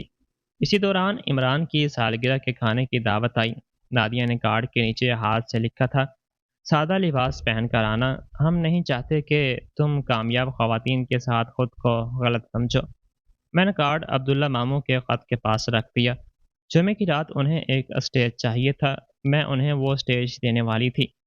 خاندان ایک مہنگے ریسٹورنٹ کے نچی کمرے میں جمع ہوا۔ میں نے سادہ نیلے رنگ کا لباس پہنا تھا۔ فہد نے شربت منگوایا۔ نادیہ چاندی کے لباس میں آئی اور اپنی مہنگی ہیرے کی چوڑی کے بارے میں بات کرتی رہی۔ عمران خوش تھا کہ پورا خاندان ایک میز پر جمع ہے۔ میں اسے دیکھ رہی تھی اور سوچ رہی تھی کہ کیا وہ کچھ نہیں جانتا۔ میں نے اس کے لیے ثبوتوں کا ایک پیکٹ تیار کیا تھا، مگر وہ پیر کو پہنچنا تھا۔ عمران اپنی سالگرہ پر سچ کو تفریح کے طور پر سننے کا مستحق نہیں تھا۔ فہد نے گلاس پر چمچ مارا اور کھڑا ہو گیا۔ اس نے عمران سے کہا، تم ہمیشہ سے ذمہ دار رہے ہو۔ جب خاندان میں کوئی شخص آگے بڑھتا ہے تو اسے دوسروں کو بھی اپنے ساتھ لے کر چلنا چاہیے۔ اس نے سبز رنگ کا ڈبہ میرے میز پر رکھا۔ اندر 30,000 روپے سے زیادہ مالیت کی ایک قیمتی گھڑی تھی۔ عمران حیران رہ گیا۔ فہد نے کہا، میرا کاروبار اس سماہی میں بہت اچھا جا رہا ہے، اسے رکھو۔ عمران نے گھڑی پہن لی اور بھائی کو گلے لگا لیا۔ نادیہ اور فہد نے ایک دوسرے کو ایسی نظروں سے دیکھا جس میں محبت سے زیادہ سازش تھی۔ پھر نادیہ نے کہا، میرے پاس بھی ایک خبر ہے۔ میں نے لاہور کے ایک مشہور بلند و بالا ٹاور میں شاندار پینٹ ہاؤس خرید لیا ہے۔ نجی لفٹ، سنگ مرمر کی باورچی خانہ اور پورے شہر کا نظارہ۔ فہد نے اپنا فخر چھپانے کی کوشش کی۔ نادیہ نے کہا، یہ ثابت کرتا ہے کہ عورت بھی اپنا کاروبار مقام بنا سکتی ہے۔ کامیاب مرد کو اپنے برابر کی عورت چاہیے، نہ کہ ایسی عورت جو کپڑے دھوئے، چند ای میلز کا جواب دے اور خرچ کے لیے پیسے مانگے۔ کسی بوجھ کو اٹھانا بہت تھکا دینے والا ہوتا ہے۔ میز پر خاموشی چھا گئی۔ عمران نے آہستہ سے نادیہ کا نام پکارا مگر وہ نہ رکی۔ اس نے پانی کا گلاس اٹھا کر ایک گھونٹ لیا اور کہا، ایک بات تم نے درست کہی، ایک حقیقی شریک حیات کو خطرات کی سمجھ ہونی چاہیے۔ نادیہ مسکرائی، اور تمہیں خطرات کی کیا سمجھ؟ میں نے کہا، اتنی کہ اس پینٹ ہاؤس کی خریداری میں رقم کہاں سے آئی، اس کی جانچ ہوتی ہے۔ اگر رقم کسی چھپے ہوئے قرض، جعلی دستخط یا محدود مالی اکاؤنٹ سے جڑی ہو تو خریداری رک سکتی ہے۔ تجارتی جائیداد بھی خطرناک ہوتی ہے۔ کبھی مہنگا دفتر کامیابی کا تاثر دیتا، حالانکہ کرایہ 2 ماہ سے ادا نہیں ہوا ہوتا۔ نادیہ کے ہاتھ میں پکڑے گلاس سے شربت کی ایک بوند سفید میز پوش پر گری۔ عمران نے پوچھا، سائرہ، تم کیا کہہ رہی ہو؟ فہد نے جلدی سے کہا، کچھ نہیں۔ پھر اس نے میرا بازو پکڑ لیا اور مجھے راہداری میں لے گیا۔ تم نے کیا کیا ہے؟ اس نے غصے سے پوچھا۔ میں نے کہا، تمہیں زیادہ واضح سوال پوچھنا ہوگا۔ وہ بولا، تمہیں اس پینٹ ہاؤس کے بارے میں کیسے معلوم؟ تم نے میرے اکاؤنٹس میں داخل ہو کر معلومات چوری کی، اور تم میری کمپنی کے دفتر کے کرائے کے بارے میں کیسے جانتی ہو؟ میں نے کہا، تمہاری محبوبہ زیادہ تر چیزیں خود مجھے بتا دیتی ہیں۔ وہ اسکول میں مجھ سے ملنے آتی ہیں۔ فہد نے کہا، نادیہ میری محبوبہ نہیں۔ میں نے جواب دیا۔ پھر اس کے شوہر کو یہ وضاحت پسند آئے گی۔ وہ میرے قریب آیا۔ تم عمران سے کچھ نہیں کہو گی؟ میں نے پوچھا، کیوں؟ اس نے کہا، کیونکہ تم جذباتی ہو، حسد کرتی ہو، اور اپنے ماموں کی موت کے بعد سب کو سزا دینا چاہتی ہو۔ تمہارے پاس کسی چیز کا ثبوت نہیں۔ اس نے کہا، اگر میرے پاس ہو تو؟ اس کے چہرے پر خوف کا سایہ آیا، مگر غصے نے اسے ڈھانپ لیا۔ پھر اس نے کہا، یاد رکھو، تمہارے بل کون ادا کرتا ہے؟ یاد رکھو، گھر کس کا ہے؟ یاد رکھو، عدالت کس والد کو بچوں کے لیے بہتر سمجھے گی؟ میں نے کہا، یعنی مجھے میری جگہ یاد رکھنی چاہیے؟ وہ بولا، ہاں، اپنی زندگی میں ایک بار۔ اندر جاؤ، نادیہ سے معافی مانگو اور اپنا منہ بند رکھو۔ میں نے کہا، نہیں۔ وہ چونک گیا۔ میں نے کہا، میں تمہاری محبوبہ سے اس بات پر معافی نہیں مانگوں گی کہ میں نے اس رقم کا ذکر کیا جو اس نے تمہارے ساتھ مل کر چوری کی ہے۔ فہد ہنسا، مگر اس ہنسی میں کوئی خوشی نہیں تھی۔ تمہارے پاس پیسہ نہیں، دفتر نہیں، اور دنیا کا کوئی علم نہیں۔ تم سمجھتی ہو چند اسکرین شاٹس تمہیں خطرناک بنا دیتے ہیں۔ میں نے کہا، میں سمجھتی ہوں کہ تمہارا یہ یقین کہ میں بے اختیار ہوں تمہیں لاپرواہ بنا چکا ہے۔ اس وقت عمران راہداری میں آ گیا۔ اس نے پوچھا، سب ٹھیک ہے؟ فہد نے فوراً اپنا چہرہ بدل لیا۔ سائرہ اپنے ماموں کی وجہ سے جذباتی ہے، میں اسے گھر لے جا رہا ہوں۔ عمران نے میرے چہرے اور فہد کے چہرے کو دیکھا۔ یہ جذباتی نہیں لگ رہی۔ ایک لمحے کے لیے مجھے لگا کہ شاید وہ پہلی بار صحیح سوال کرے گا، مگر نادیہ بھی پیچھے آ گئی۔ اس نے کہا، کیک آ رہا ہے، اسے اپنی سالگرہ خراب نہ کرنے دو۔ عمران دوبارہ اپنی بیوی کی طرف متوجہ ہو گیا۔ میں نے اپنا بیگ اٹھایا، اسے سالگرہ کی مبارکباد دی اور اکیلی گھر چلی گئی۔ فہد 20 منٹ بعد واپس آیا اور دروازہ اتنی زور سے بند کیا کہ دیوار پر لگی تصویریں ہل گئیں۔ اس نے کہا، ہم ختم ہو گئے، تمہارے پاس 3 دن ہیں۔ बच्चों को लेकर निकल जाओ। मैं अभी उन्हें काम में मुदाखलत करते नहीं देख सकता। तहवील का मामला मेरा वकील बाद में देखेगा। उसने अपने फ़ोन पर बैंकिंग ऐप खोली और मेरे फ़ोन पर इत्तला आई कि घरेलू कार्ड बंद कर दिया गया है। फहद ने कहा, तुम्हारा खर्च बंद है। बाद शादी मुआहदे के मुताबिक तुम्हारा मेरे अकाउंट्स और इस घर पर कोई हक नहीं। पीर की शाम तक चाबियां मेज़ पर चाहिए। मैंने कहा, तुम अपने बच्चों को 3 दिन के नोटिस पर घर से निकाल रहे हो। वो बोला, मैं एक गैर मुस्तहकम असर को ख़त्म कर रहा हूँ। अगर तामन करोगी तो शायद एक हफ्ते के होटल का खर्च दे दूंगा। वो मेरे चेहरे पर खौफ देखना चाहता था। मैंने कहा, ठीक है, अगर तुम चाहते हो कि मैं पीर को चली जाऊं तो मैं पीर को तैयार होंगी। उसका मुंह सख्त हो गया। मेरे पुरसुकून आवाज़ ने उसे खौफज़दा किया। उसने मेज़ से मेरा हैंड बैग उठा लिया। इसमें क्या है? मेरे तस्दीक शुदा जायदाद के कागज़ात मरियम के दफ्तर में महफूज थे, मगर अब्दुल्ला मामू का ख़त मेरे बैग में था। मैंने कहा, वापस दो। उसने बैग खाली किया। लिपस्टिक, चाबियाँ, ब्रश, टिश्यूज़ और वो कलम मेज़ पर गिर गया। महफूज फ़ोन अंदर की एक छुपी हुई जेब में था। फहद ने अब्दुल्ला का ख़त खोला और बुलंद आवाज़ में पढ़ा, ज़ालिम लोगों से ज़्यादा बुलंद आवाज़ बनने के लिए इसे इस्तेमाल न करो, बल्कि उनसे आज़ाद होने के लिए इस्तेमाल करना। फिर उसने मेरी तरफ देखा। किस चीज़ से आज़ाद? किताबों से भरे एक पुराने घर से? मैंने खामोशी अख्तियार की। उसने ख़त को दरमियान से फाड़ दिया, फिर दोबारा पढ़ा। मेरे अंदर एक पुरानी बेबसी ने चाहा कि मैं उसे रोकने के लिए गिड़गिड़ाऊं, मगर मैं खामोश रही। वो बोला, अब सामान बांधो, जो चीज़ मैंने खरीदी है वो नहीं ले जाओगी। मैं हर कमरे की फहरिस्त बनाऊंगा। वो ऊपर चला गया और दरवाज़ा बंद कर लिया। मैंने ज़मीन से अपने मामू के ख़त के 4 टुकड़े उठाए और मरियम को फ़ोन किया। उसने हमें पीर को निकालने का हुक्म दिया। उसने कार्ड बंद कर दिए हैं। मेरा बैग तलाश किया और अब्दुल्ला का ख़त फाड़ दिया। मरियम ने कहा, वो तुम्हें कानूनी तौर पर इस तरह नहीं निकाल सकता। हम घर की किसी भी मुंतकली को रोकने के लिए अदालत से हुक्म ले रहे हैं। तुम और बच्चे आज रात महफूज हो। मैंने गुसल खाने का दरवाज़ा, तब्दील शुदा सिक्योरिटी कोड और रेस्टोरेंट में फ़हद के उठे हुए हाथ को याद किया। मैंने कहा, आज रात हाँ, लेकिन उस वक़्त नहीं जब उसे मालूम होगा कि मुझे क्या मालूम है। मरियम ने कहा, फिर किसी तसादम का इंतज़ार न करो। अपनी मर्ज़ी से पहले निकल जाओ। उसे मत बताओ कहाँ रहोगी। बच्चे की मामूल की ज़िंदगी कायम रखो और बाकी कानूनी मामलात मुझे सँभालने दो। मैंने बच्चों के स्कूल के करीब एक पुरसकून होटल में 2 कमरों का इंतज़ाम किया।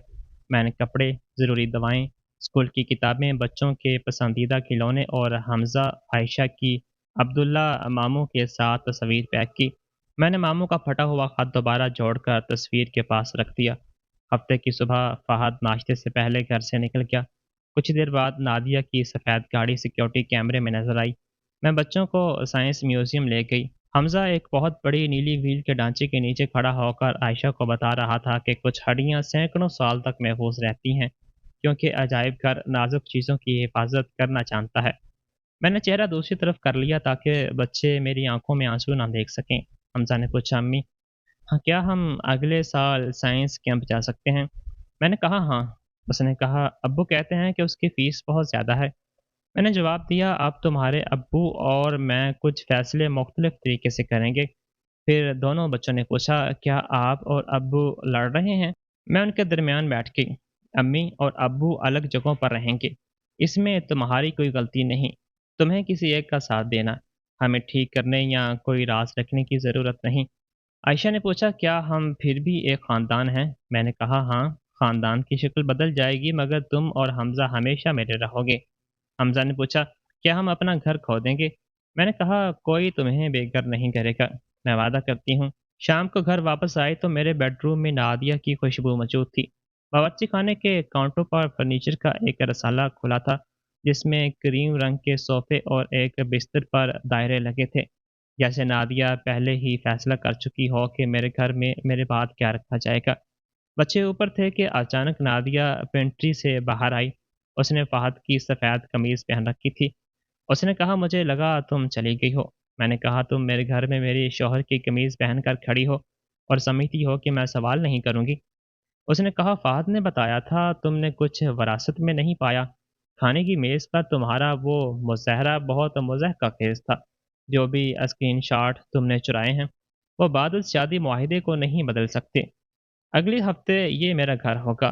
तुम्हें देखना चाहिए कि वो पेंट हाउस अब भी तुम्हारी रकम कबूल करता है या नहीं। उसकी आवाज़ में एक लम्हे के लिए खौफ आया। मैंने मुस्कुराकर कहा, तुम्हें ज़्यादा वाज़ेह होना होगा। उस वक़्त गैराज का दरवाज़ा खुलने की आवाज़ आई और नादिया पीछे हट गई। उसने कहा, तुम खुद को बहुत होशियार समझती हो, लेकिन जब फ़ाहद तुमसे निपटेगा तो इमरान भी यही समझेगा कि तुमने ये सब पैदा किया। पीर सबके लिए सबक आमोज़ होगा। मैंने पूछा, पीर को क्या होने वाला है? वो खामोश रही। मैं सामान लेकर ऊपर चली गई। रात के बाद फ़हद ने मुझसे पूछा, तुमने नादिया से क्या कहा? मैंने जवाब दिया, वो तुम्हारी कमीज़ पहनकर मेरे बावर्ची खाने में खड़ी थी। तुम्हें क्या उम्मीद थी कि हम मौसम के बारे में बात करते? फ़हद ने कहा, उसने कहा तुमने उसके कारोबार को नुकसान पहुँचाने की धमकी दी है।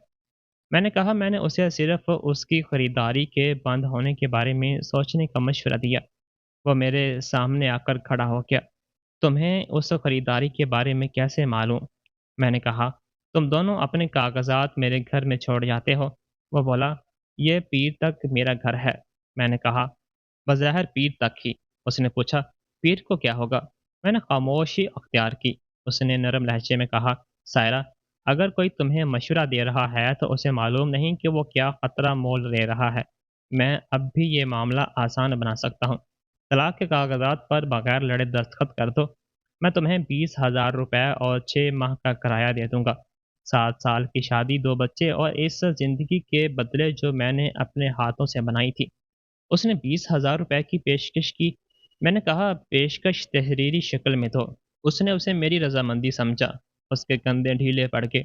मुझे मालूम था तुम समझदार बनोगी। वो मेरे गाल को चूम कर नादिया को फ़ोन करने चला गया। इतवार का दिन तूफ़ान के दरमियान खामोशी जैसा गुज़रा। मैंने बच्चों को मिसेस रिहाना के पास छोड़ा और आखिरी सामान मुंतकिल किया। फ़हद अपने वकील से फ़ोन पर ऊँची आवाज़ में बात करता रहा। मैंने उसे कहते सुना, उसके पास कोई वसाइल नहीं है, दबाव डालना ही मकसद है। शाम को एक कासिद इमरान के लिए सबूतों का पैकेट ले गया। मैंने उसमें बेवफाई के रिकॉर्ड्स, नादिया से मुतल्लक माली मामलात शामिल किए, मगर ऐसा कुछ नहीं डाला जिसका मकसद सिर्फ इमरान को जलील करना हो। हकीकत को जुल्म की ज़रूरत नहीं होती। शाम को फ़हद ने बावर्ची खाने के काउंटर पर 20,000 रुपए का तहरीरी समझौता रखा। उसमें लिखा था कि मेरा घर पर कोई दावा नहीं होगा, मुझे नान नफ़क़ा नहीं मिलेगा और जब तक फ़हद मेरे लिए मुनासिब रहाइश ना बनाए, वो खुद फ़ैसला करेगा कि मैं बच्चों से कब मिल सकती हूँ। मैंने कहा, तुमने कहा था मैं बच्चों को ले जा सकती हूँ। फ़हद ने कहा, मेरे वकील के मुताबिक ये तुम्हारे खिलाफ जा सकता है। मैंने पूछा, अब तुम बच्चों की तहवील चाहते हो? उसने जवाब दिया, मैं अख्तियार चाहता हूँ।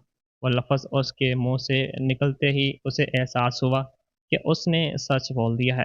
मैंने कहा, शुक्रिया। उसने पूछा, किस बात का? मैंने कहा, आखिरकार दुरुस्त लफ्ज़ इस्तेमाल करने के लिए। मैंने मुआहदे और उसके हाथ से लिखे हुए नोट की तस्वीर बनाई और बगैर दस्तखत किए छोड़ दिया। पीर की सुबह 3 चीज़ें हुईं और फ़हद को उनमें से किसी का इल्म नहीं था। मैंने इरादा किया कि उसे इसी तरह रहने दूँगी। दोपहर को मैंने हमज़ा और आयशा को स्कूल से लिया। एक काबिल-एतमाद ड्राइवर सड़क के कोने पर इंतज़ार कर रहा था, जो उन्हें होटल ले जाने वाला था। हमज़ा ने पूछा, हम घर क्यों नहीं जा रहे? मैंने कहा, क्योंकि अब्बू और मुझे कुछ वकीलों से बात करनी है। उसने पूछा, आप डरी हुई हैं? मैंने उसके माथे को चूमा। बच्चे बड़ों से ज़्यादा चीज़ देख लेते हैं। मैं मोहतात हूँ। इसका मतलब ये नहीं कि मैं डरी हुई हूँ। आयशा ने मुझे गले लगाया और कहा, रात के खाने से पहले वापस आना। मैंने कहा, आऊँगी। उसकी गाड़ी गली के मोड़ से गायब हुई और मैं अकेली अपने घर की तरफ चल पड़ी। नादिया की सफ़ेद गाड़ी मेरे फूलों के ऊपर खड़ी थी। फ़हद नीले सूट में बरामदे में खड़ा था और नादिया उसके साथ सुकून से टेक लगाए तलाक के कागज़ात पकड़े हुए थी। वो दोनों ऐसे खड़े थे जैसे किसी इश्तिहार में जीत का मंज़र हो। मैं सीढ़ियों तक पहुंची। इससे पहले नादिया ने कागज़ात मेरी तरफ फेंक दिए। दस्तखत करो। जो कपड़े फ़हद रखने दे वो ले जाओ। अब यहाँ किसी बोझ के लिए जगह नहीं है। फ़हद ने बाजू बांधते हुए कहा, मेरे वकील ने पहले ही दरख्वास्त जमा कर दी है। तुमने बाद शादी मुआहदे पर दस्तखत किए हैं, इसलिए लड़ाई में वक़्त ज़ाया न करो। बच्चों को लेकर अपने किसी दोस्त के घर चली जाओ और आज से निकल जाओ। दरख्वास्त में घर के इस्तेमाल का मुकम्मल हक फ़हद के लिए मांगा गया था। और मुझे माली तौर पर गैर ज़िम्मेदार ज़ाहिर किया गया था। इसमें ना उसकी बेवफ़ाई का ज़िक्र था, ना जाली कर्ज़ का, ना उस हकीकत का कि वो अपने ही बच्चों को घर से निकाल रहा था। मैं मुस्कुरा दी। फ़हद ने गुस्से से पूछा, क्या मुज़ाहक़ा ख़ेज़ है? मैंने कहा, तुम दोनों का एतमाद, तुम लोगों में उन अफराद जैसा एतमाद है जिन्होंने अपने फ़ोन देखे ही नहीं। नादिया हंसी। तुम बेघर होने वाली हो, मजाक कर रही हो, ये शर्मनाक है। मैंने कहा, नहीं नादिया, शर्मनाक ये है कि तुम एक ऐसे घर की मालिक बनने का ऐलान कर रही हो जिसे फ़हद अदालत की इजाज़त के बगैर मुंतकिल नहीं कर सकता। उसी वक़्त सड़क पर एक गाड़ी के रुकने की आवाज़ आई। हम तीनों ने मुड़कर देखा। एक स्याह महंगी गाड़ी नादिया की गाड़ी के पीछे रुकी। कामरान, मरियम और मालियाती माहिर उस्मान उससे बाहर निकले। उनके हाथों में दस्तावेज़ात के बैग थे और उनके चेहरों पर कोई जल्दी नहीं थी। कामरान पहले मेरी तरफ आया और कहा, सायरा साहिबा, सब कुछ दुरुस्त है। फ़ाद ने फ़ाइल पर कामरान, मरियम और उस्मान के नाम देखे तो उसके चेहरे से रंग उतरने लगा। उसने पूछा, ये लोग कौन है? मैंने कहा, मेरे वकील, वो वकील जिन्हें मैं अफोर्ड कर सकती हूँ। मरियम ने फ़ाद के हाथ में अदालती हुक्म देखा। मिस्टर फ़ाद, आपको कानूनी नोटिस दिया जा चुका है। अदालत के फैसले तक आप इस घर को फ़रोख्त, मुंतकिल, दोबारा कर्ज के लिए इस्तेमाल या अपनी बीवी को रहाइश से महरूम नहीं कर सकते, क्योंकि कर्ज के मामले पर तनाज़ा मौजूद है। फ़ाद ने बमुश्किल कागज़ देखा। बाद शादी मुआहदा घर मुझे देता है। मरियम ने कहा, जायदाद की दस्तावेज़ दोनों मियाँ बीवी का हक ज़ाहिर करती हैं और आपके दस्तखतशुदा मुआहदे में लिखा है कि आपने तमाम कर्ज ज़ाहिर किए हैं। आपने एक जाली दस्तखत के ज़रिए घर का कर्ज छुपाया। नादिया एक कदम पीछे हुई। मैंने कहा, और आपकी कंपनी ने वो रकम वसूल की। आपकी कंपनी का नाम उन कागज़ात में भी है जिन्हें फ़ाहद ने आज सुबह मुंतकिल करने की कोशिश की। फ़ाहद ने फ़ौरन मेरी तरफ देखा। तुम्हें ये कैसे मालूम? मैंने जवाब दिया, टाइटल कंपनी ने मुंतकिल रोक दी। उसका चेहरा बदल गया। तुम मुझे अपने घर को दोबारा कर्ज से देने से नहीं रोक सकती। मैंने कहा, मैं नहीं रोक रही, अदालत रोक रही है। और आज से इस जायदाद पर मौजूद कर्ज का इंतज़ाम जिस अदारे के हाथ में है वो अब्दुल्ला ट्रस्ट है। नादिया ने बेयकीनी से कहा, तुम्हारे मरे हुए मामू इस्लामाबाद में रहते थे? मैंने कहा, जी, और उन्होंने मेरे लिए 10 करोड़ और वो ट्रस्ट छोड़ा है जो लाहौर के एक बड़ी दफ्तरी इमारत का मालिक है। फ़हद ने कामरान की तरफ देखा जैसे वो इस बात की तरदीद करेगा। कामरान खामोश रहा। फ़हद ने पूछा, कौन सी इमारत? मैंने कहा, वही जिसमें तुम्हारी कंपनी 5 फ्लोर किराए पर लेती है। उस वक़्त फ़हद का फ़ोन बजने लगा। स्क्रीन पर उसकी कंपनी के सरबराह का नाम था। फिर अकाउंट्स, इंसानी वसाइल और सिक्योरिटी के कई पैगामात और कॉल्स नज़र आईं। उस्मान ने कहा, फ़ोन उठाओ, वो तुम्हें सुबह से तलाश कर रहे हैं। फ़हद ने कॉल काट दी। उसने कहा, यह सिर्फ मकान के मालिक का मसला है, मेरी मुलाज़मत का इससे कोई ताल्लुक नहीं। उस्मान ने जवाब दिया, बिल्कुल, आपकी मुलाज़मत आपकी विरासत की वजह से ख़त्म नहीं हुई। आपकी कंपनी ने आपको इसलिए बरतरफ किया है कि आपने एक महदूद क्लाइंट अकाउंट से रकम निकालकर पेंट हाउस की इब्तदाई रकम बरकरार रखने की कोशिश की। फ़हद जैसे पत्थर का हो गया। नादिया ने पूछा, उसने क्लाइंट का पैसा मुंतकिल किया? फ़हद ने कहा, यह शख्स झूठ बोल रहा है। फ़ोन दोबारा बजा। फ़हद ने इस बार उठाया। दूसरी तरफ से कुछ सुनने के बाद उसके चेहरे से रंग उतरने लगा। वो कह रहा था, मैं वजाहत कर सकता हूँ, रकम वापस कर दी थी। किसी क्लाइंट को नुकसान नहीं हुआ। आप मुझे बगैर इंटरव्यू के बरतरफ नहीं कर सकते। चंद लम्हे बाद उसने फ़ोन नीचे कर दिया। वो शख्स जो अपनी कदर अपनी मुलाजमत के ओहदे से नापता था, अब अचानक उस ओहदे से महरूम हो चुका था। उसने मेरी तरफ देखकर कहा, तुमने ये सब क्या किया? मैंने कहा, मैंने तहकीकात करने वालों को रिकॉर्ड दिया था। रकम तुमने मुंतकिल की थी। नादिया सीढ़ियों से नीचे उतरने लगी। उसने अपने दफ्तर फ़ोन किया। कुछ देर बाद उसने परेशान होकर कहा, मेरा रसाई कार्ड क्यों काम नहीं कर रहा? मेरे दफ्तर में क्लाइंट्स की फाइलें हैं।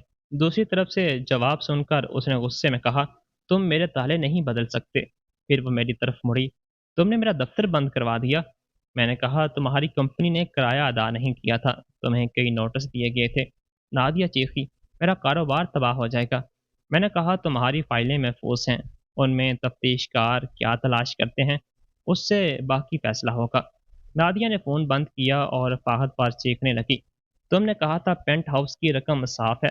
तुमने कहा था बादल शादी मुआहदा हमें महफूज रखेगा। फ़ाहद ने उसे चुप कराने की कोशिश की। उस वक़्त एक दूसरी गाड़ी सड़क के किनारे रुकी और इमरान बाहर निकला। उसके हाथों में वो लिफाफा था जो मैंने सबूतों के साथ भेजा था। नादिया ने उसे देखते ही आहिस्ता से कहा, या अल्लाह! इमरान किसी की तरफ देखे बगैर अपनी बीवी के सामने आकर खड़ा हो गया। उसने लिफाफे में से एक तस्वीर निकाली जिसमें नादिया और फहद एक होटल में दाखिल हो रहे थे। दोनों ने एक सफ़र को अलग अलग कारोबारी सफ़र करार दिया था। इमरान ने पूछा, मुझे बताओ ये सच नहीं है? क्या सायरा ने 2 साल के होटल रिकॉर्ड बनाए? क्या उसने वो पैगामात भी जाली बनाए जिनमें तुम फहद को मोहब्बत के नामों से पुकारती थी? क्या उसने वो पैगाम भी बनाया जिसमें तुमने लिखा था कि मैं इतना बेवकूफ़ हूँ कि कुछ समझ ही नहीं सकूंगा?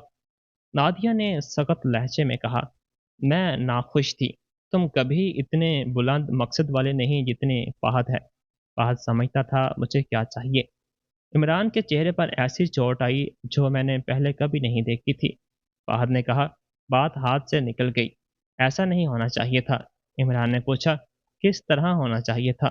तुम मेरी बीवी ले जाओ, अपने बच्चों के घर को खतरे में डालो, मुझे महंगी घड़ी देकर इस बात पर खुश करो कि मैं तुम्हारा शुक्रिया अदा करूं, जबकि तुम दोनों मेरे पीछे हंस रहे थे। उसने अपनी कलाई से घड़ी उतारी और बरामदे के सतून पर रख दी। मुझे तुमसे कुछ नहीं चाहिए, हम भाई थे। फहद ने कुछ कहना चाहा। इमरान ने कहा, थे।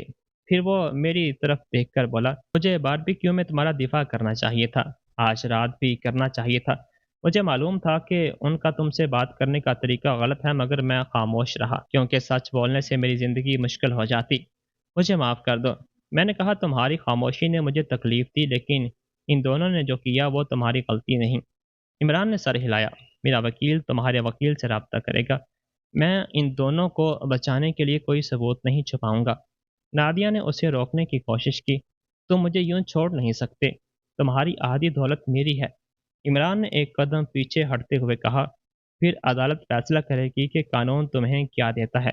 तुम्हारी तरह मुझे कुछ जाली बनाने की ज़रूरत नहीं। वो अपनी गाड़ी में बैठकर चला गया। नादिया ने उसे जाते देखा, फिर फहाद की तरफ पलटी। ये सब ठीक करो, मेरा दफ्तर बंद है। इमरान अकाउंट्स मुंजमद कर देगा और पेंट हाउस की खरीदारी ख़त्म हो जाएगी। मैं कहाँ जाऊँगी? इस सवाल ने उनके रिश्ते की असल हकीकत खोल दी। उन्हें एक दूसरे से मोहब्बत नहीं थी, उन्हें इस मुस्तकबिल से मोहब्बत थी जिसके अखराजात वो एक दूसरे से वसूल करने वाले थे। फहद ने मेरी तरफ देखा और गुस्से की जगह बेबसी ने ले ली। सायरा, हमें अकेले में बात करनी चाहिए। हमारे बच्चे हैं, हम कर्ज दुरुस्त कर सकते हैं, तलाक वापस ले सकते हैं। नादिया और मुझसे गलतियां हुई हैं, लेकिन अगर मुजरमाना तहकीकात हुई तो हमजा और आयशा को नुकसान होगा। बच्चों के बारे में सोचो। मैंने कहा, मैंने बच्चों के बारे में तब सोचा था जब तुमने उनके घर के खिलाफ मेरे दस्तखत जाली बनाए। मैंने बच्चों के बारे में तब सोचा था जब तुमने क्लाइंट्स का पैसा पेंट हाउस के लिए इस्तेमाल किया। मैंने बच्चों के बारे में तब सोचा था जब तुमने 20,000 रुपए की पेशकश की और खुद माना कि बच्चों की तहवील तुम्हारे लिए सिर्फ दबाव का जरिया है। तुम्हें उनकी फिक्र सिर्फ उस वक़्त याद आई जब तुम्हारे अमाल के नताइज सामने आए। फहद ने कहा, मैं गुस्से में था। मेरा मकसद वो नहीं था। मैंने कहा, तुमने इसे लिख कर दिया था। उसकी नज़र ज़मीन पर पड़े तालाक के कागज़ात पर गई। उसने पूछा, तुम क्या चाहती हो? चंद माह पहले शायद मैं एहतराम चाहती, एक हफ्ता पहले शायद बदला चाहती, लेकिन इस दिन मुझे सिर्फ एक साफ और ईमानदार तलाक, अपने बच्चों की हिफाजत, हर चोरी किए गए पैसे का हिसाब और एक ऐसा मुस्तकबिल चाहिए था जिसमें मैं कंट्रोल को मोहब्बत समझने की गलती ना करूं। फात ने पूछा, अगर मैं ये सब मान लूं तो क्या तुम मेरी कंपनी को बताओगी कि ये गलत फहमी थी? मैंने कहा, नहीं। उसने पूछा, क्या तुम कहोगी कि दस्तखत मेरे नहीं बल्कि तुम्हारे थे? मैंने कहा, नहीं। उसका चेहरा बंद हो गया। तो तुम मुझे तबाह करना चाहती हो? मैंने कहा, मैं तुम्हें बचाने के लिए झूठ बोलने से इनकार कर रही हूँ। दोनों बातों में फ़र्क है। मरियम ने पूछा कि क्या मैं घर के अंदर जाना चाहती हूँ? खुले दरवाजे से मुझे बावर्ची खाने में नादिया का फर्नीचर वाला रिसाला और फटा हुआ समझौता नज़र आ रहा था। मैंने कहा, आज नहीं, मेरे बच्चे मेरा इंतज़ार कर रहे हैं। मैं गाड़ी की तरफ चल पड़ी। पीछे फहद और नादिया एक दूसरे को इल्ज़ाम दे रहे थे। दोनों ने माफ़ी नहीं मांगी, किसी ने जिम्मेदारी कबूल नहीं की और दोनों सिर्फ किसी दूसरे शख्स को कसूरवार बनाने की कोशिश कर रहे थे। मैंने मुड़कर नहीं देखा। ہوٹل پہنچ کر دیکھا کہ حمزہ اور عائشہ نے دونوں بستروں کے درمیان کمبلوں سے خیمہ بنا رکھا تھا۔ میں نے کپڑے بدلے، ان کے ساتھ خیمے میں بیٹھ گئی۔ حمزہ نے پوچھا، امی کیا ابو نے ہمیں گھر سے نکال دیا؟ میں نے بچے کے قابل فہم سچ کا انتخاب کیا۔ ابو نے کچھ ایسے فیصلے کیے جو ہمارے خاندان کے لیے محفوظ نہیں تھے۔ کچھ بڑے لوگ ہماری مدد کر رہے ہیں کہ آگے کیا ہونا چاہیے۔ حمزہ نے پوچھا، کیا ابو جیل جائیں گے؟ میں نے کہا، مجھے نہیں معلوم۔ عائشہ میری گود میں چڑھ گئی۔ کیا ہم پھر اسکول جائیں گے؟ میں نے کہا، وہی اسکول، وہی استاد، وہی جمناسٹکس، وہی ٹیوٹر۔ کل میں تم دونوں کے لنچ بناؤں گی اور حمزہ ہمیشہ اس لائبریری کے بارے میں شکایت کرے گا۔ پہلی بار اس رات دونوں کے چہروں پر مسکراہٹ آئی۔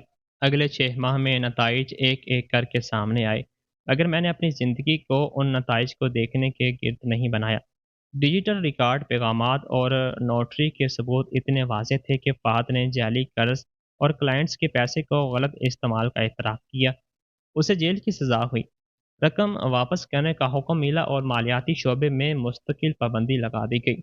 نادیہ کا جائیدادوں کا لائسنس ختم ہو گیا، پینٹ ہاؤس کی ابتدائی رقم گئی اور اس کی شادی بھی ختم ہو گئی۔ عمران نے اسے طلاق دے دی اور دونوں میں سے کسی کو حقیقت سے بچانے سے انکار کر دیا۔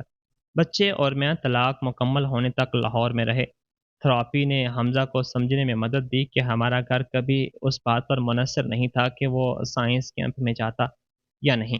عائشہ نے یہ پوچھنا چھوڑ دیا کہ ہر پیک کیا ہوا بیگ کسی نئی جگہ منتقل ہونے کا مطلب تو نہیں۔ فہد نے بچوں کو ماہر نفسیات کی نگرانی میں خطوط لکھے۔ آیا وہ واقعی بدل گیا تھا یا نہیں؟ اس کا فیصلہ ایک معافی سے نہیں بلکہ آنے والے کئی برسوں کے رویے سے ہونا تھا۔ میں نے وہ گھر بیچ دیا۔ میں اسے اپنے ماضی کی یادگار بنا کر نہیں رکھنا چاہتی تھی۔ آخری صبح میں باورچی خانے کے اسی کاؤنٹر پر کھڑی تھی جہاں فہد کبھی گروسری کی رسیدوں پر سرخ دائرہ لگا کر مجھے قرض کا تانا دیتا تھا۔ اس کے بغیر کمرہ چھوٹا لگ رہا تھا۔ گھر کچھ یاد نہیں رکھتے، لوگ دیواروں کو معنی دیتے ہیں۔ اگلی گرمیوں میں بچوں کے ساتھ اسلام آباد منتقل ہو گئی۔ میں نے پارک اور اچھے اسکول کے قریب ایک اپارٹمنٹ لیا۔ حمزہ کو نقشوں کے لیے دیوار چاہیے تھی، عائشہ کو کھڑکی کے ساتھ بیٹھنے کی جگہ، اور مجھے ایسا دروازہ چاہیے تھا جسے کوئی میرے خلاف دھمکی کے طور پر استعمال نہ کر سکے۔ عبداللہ ماموں کا ٹرسٹ چلانا آسان نہیں تھا۔ دولت ملنے سے میں ماہر نہیں بن گئی تھی، اس لیے میں نے سوال پوچھے۔ بچوں کے سو جانے کے بعد پڑھائی کی اور تجربہ کار منتظمین کو اپنے ساتھ رکھا۔ اپنے دفتر کی دیوار پر میں نے ماموں کا خط فریم کر کے لگا دیا۔ اس کے پھٹنے کے چاروں نشان شیشے کے نیچے اب بھی واضح تھے۔ ایک بارش والی دوپہر عائشہ نے اس خط کے نیچے اپنی بنائی ہوئی تصویر رکھ دی۔ تصویر میں ہم تینوں ایک ایسی عمارت کے سامنے کھڑے تھے جس میں بہت سی کھڑکیاں تھیں۔ حمزہ نے عمارت کے نیچے زمین میں جڑیں بنائی تھیں، اوپر کھڑی عمارت سے بھی زیادہ پھیلی ہوئی تھیں۔ اس نے کہا، عبداللہ ماموں کہتے تھے جڑیں تالیاں بجنے کے بغیر بھی بڑھتی ہیں۔ میں نے اپنے بچوں کو دیکھا، پھر شیشے کے نیچے محفوظ اپنے ماموں کے پھٹے ہوئے خط کو دیکھا۔ 10 کروڑ نے میری قدر پیدا نہیں کی تھی، وہ بلند عمارت میری ذہانت کی وجہ سے نہیں تھی۔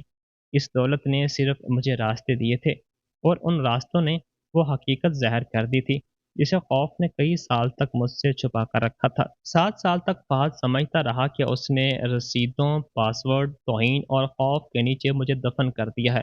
وہ کبھی نہیں سمجھ سکا کہ اوپر سے دفن کیا ہوا اور زمین میں بویا ہوا ایک جیسا دکھائی دے سکتا ہے۔ فرق صرف یہ ہے کہ وقت گزرنے کے بعد وہاں سے کیا اگتا ہے۔ دوستو، کہانی اچھی لگی ہو تو ویڈیو کو لائک اور چینل کو سبسکرائب لازمی کر دیجیے گا۔ اللہ حافظ۔